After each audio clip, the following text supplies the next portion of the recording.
Hey everyone, RogueGold here, and so today we have a recap for State of the Game number 140 for December 4th, and this is actually a pretty loaded State of the Game. I mean, at first they said there weren't going to be any more this year until 2020, but here we are with some actual news, for the first time in a few weeks, so let's get right into it. They started off with priority alerts, talked about there's going to be a maintenance tomorrow on December 5th, which will have Kenley College reopening. It was supposed to be yesterday on the 3rd, but that didn't happen, so it's going to be tomorrow on the 5th. And they're also fixing a bug for the Manning National Zoo where it would stop you from being able to progress through the mission. So that's being fixed tomorrow. And then they announced that Title Update 6.1 is coming next Tuesday. We'll get into that in just a second. Then they also mentioned quickly about how the team is kind of reevaluating the state of the game, kind of the purpose and intent of it. And they really want to focus on transparency. They put out a discussion forum to the community a few weeks ago talking about transparency for State of the Game and just the game in general, and they started doing kind of an article series weekly. But they've made some changes in their tweets. They're kind of prefacing what the State of the Game will be about before it's happening, so that's good. They're making good changes there. They also, controversially, they talked about Survival and Underground because there's been a lot of talk in the community in the recent weeks about those modes because there was a community developer who said on a stream that there are no plans for Survival or Underground in Division 2, and people got really kind of riled up about that. So they said that they've seen, the pleas for these two modes to come back, and those modes definitely inspire the other content that the developers are making, but there are definitively not plans on bringing those specific modes back at the moment.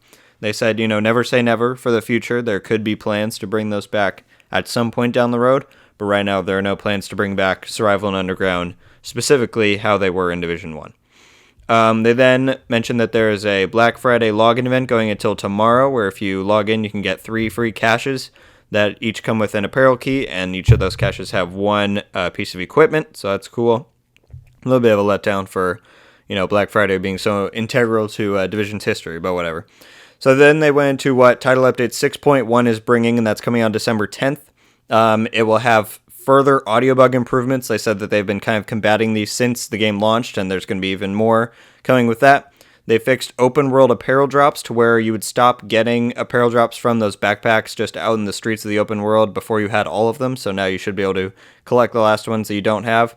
They're fixing a bug where if you clip a bit of gameplay on Xbox, it wouldn't record the audio. So actually, Hamish said that's a possible fix coming. They're aware of it, and he wasn't 100% sure if it got into this update or not. So that might be coming. They're once again turning off the alarm in the White House because I guess it was off at one point and it came back on. So that's being turned off for good, they said. They've improved hiding item details during combat. Like if you get a piece of loot and you go near it, it would kind of bring up some of the stats, and I guess they're further reducing how much you can see so it doesn't affect your gameplay in combat. They fixed an issue. I didn't entirely get what they were saying, but they fixed disc-to-digital downloads. I guess if you download a disc and then you wanted to play digital, it wouldn't quite work, or the other way around, so that's being fixed. They're investigating the invisible wall issues that people have been having. They said there are some fixes coming, like NPCs spawning behind walls, which I guess is, in my mind, that's a separate issue than people running down the street and running into invisible walls. I had that issue at launch, and I was able to solve it by switching from external to internal storage on my Xbox. But so if you're having those issues, you could try that, but they said they're investigating that. That'll probably come in a later update. The Negotiator's Dilemma changes for PvP, and I guess PvE2 are coming with this update, and that's just to recap they're adding a fuse to the grenade detonation for the 3-piece, and they kind of just commented that they want to create a lot more signaling with that whole experience, so, you see when the grenade's launching, you see where it's going to go, your teammates have a chance to not get hit by it, you have a chance to not get hit by it, and obviously the people who you're trying to damage with it have a chance to dodge it, which, I think is a very good change, because I was getting super annoyed by that gear set.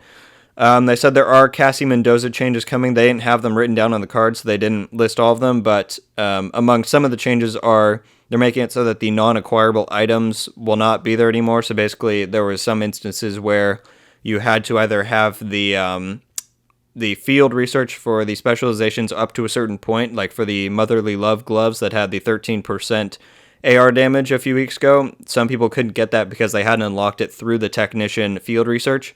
So that kind of stuff and the Hunter Rail Splitter item from getting all the keys, I think they're just not going to have those in Cassie anymore. I think that's what the decision they came to on that.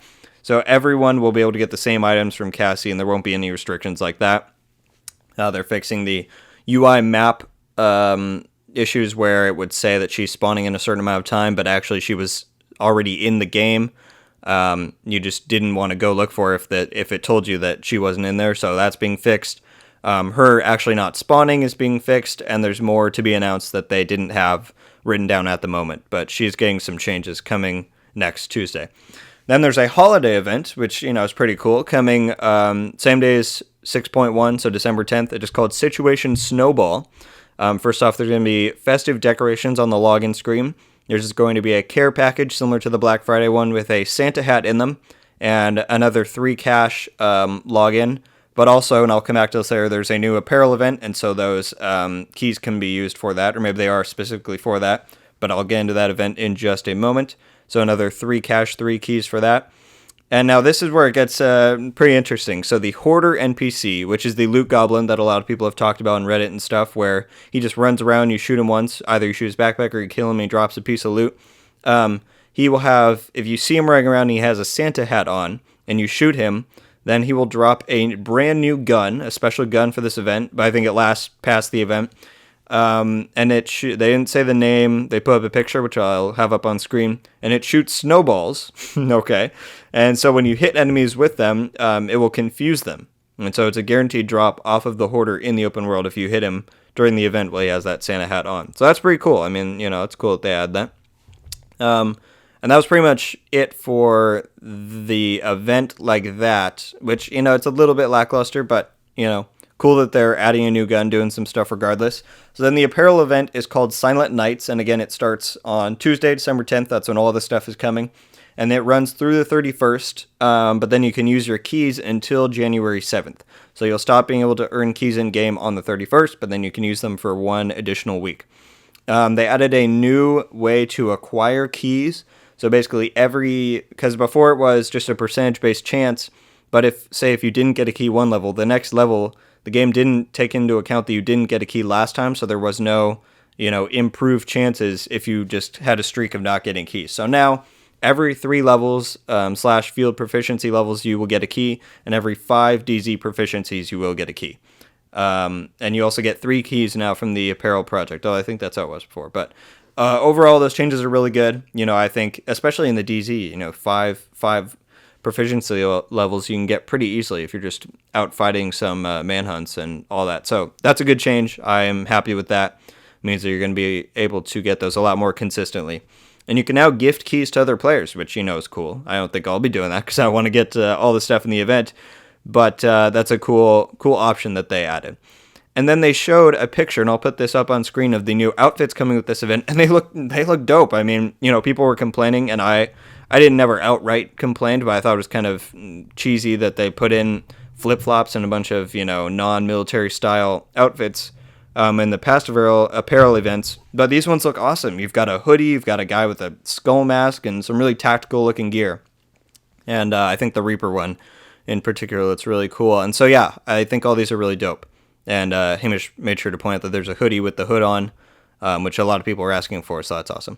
So then we move on to the next thing, and this, I didn't see this coming. I guess there was a survey that went out a while ago that hinted at this, but they're adding a new mode, a beta mode that's coming with 6.1 next Tuesday, and it's hardcore characters. So basically, Hamish said that he had this idea way back in Division 1. There was some popularity to it in the community, and so it's been a long time coming. And before, anyone goes out and makes some theories on this, there was a small team working on this. It was a side project. It did not take away from TU7 Episode 3 or any upcoming content. They made sure to stress that. So basically, it's the normal game. You create a new character, you start the normal game. You don't have, the only thing that's different from the normal games, you don't have access to the stashed items from your other main characters that are not hardcore characters. But now it is perma-death. So when you die, that character gets deleted, you're done. You can create a new one after that, but the specific character, once they die, they are gone. So they said, this isn't going to be for everyone. The character does take up a character slot, and there are no new slots added. So if you have 4 characters, you will have to delete one in order to try this out, which is, a little bit of a bummer, but I personally don't know anyone who has 4 characters, so I think that'll be all right. Like they said, the game isn't changed, but there are a few rewards, but there will be no gameplay rewards tied to the main characters. They are all cosmetic. They made sure to say that it's a beta.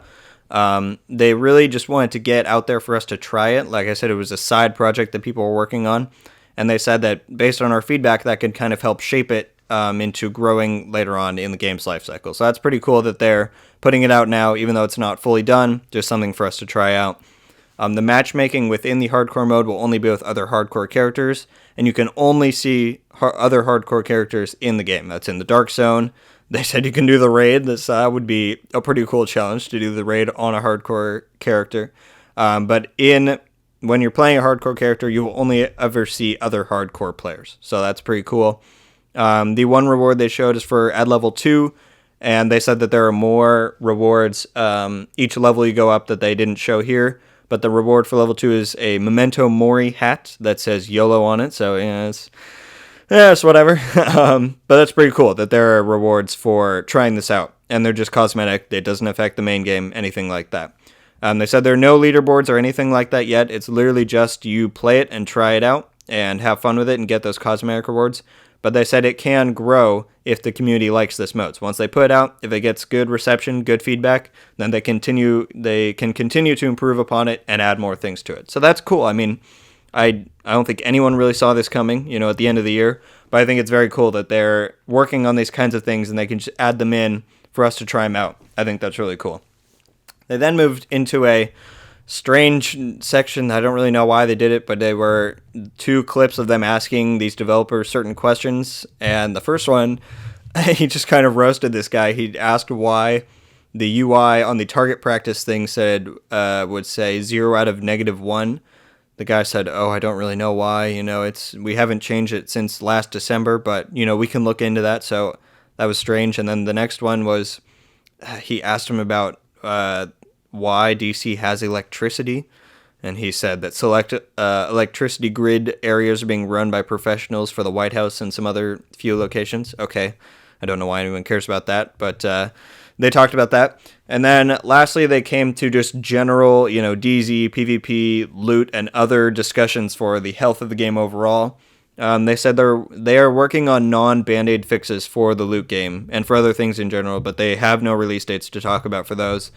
They made sure to stress that they have a big team working on Division 2, and so they can work on these multiple different things at once, like the hardcore mode, like the raid, like TU7 Episode 3. They have a lot of separate units that are working on a lot of aspects of the game at once, so I think that's good to remind the community of.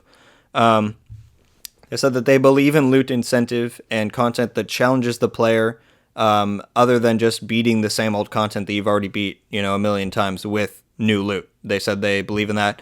And I think that's great. I think a lot of the community wants that too. So if they can bring that, that'd be great.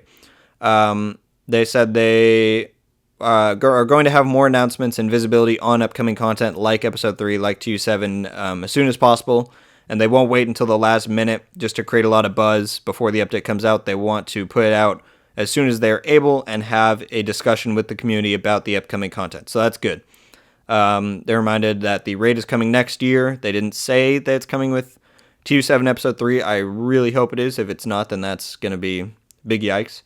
And then they said that these fundamental changes that they're kind of talking about conceptually won't be coming in TU7 and Episode 3. They're kind of things for the future. I would imagine it might follow a similar pattern to Division 1, where 1.7 kind of had some overall changes to the game. It's kind of smaller in scale, but more for the health of the game with the global events, and I think that might be where we see some of these fixes that they're talking about in the summer of 2020. And lastly, they commented they are looking how to make the DZ more engaging and intuitive, more interactions and stories for the players within the DZ.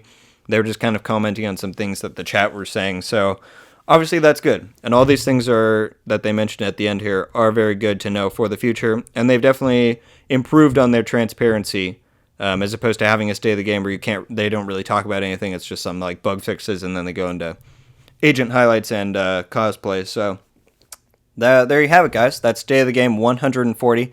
I think we had a very good end of the year State of the Game here. I don't know if there will be another one before the new year, but if not, we have a new title update coming on Tuesday, so that's awesome. You know, we have the event, the apparel event, and hardcore mode for us all to try out, and I think that's a very good way to end off the year, kind of on a high-ish note, from the drag that's been the last few months. So yeah, I think overall this is some very good news, and I'm very excited about that apparel event and those outfits. I will get back on, even though I haven't played in a little bit, and definitely grind those out.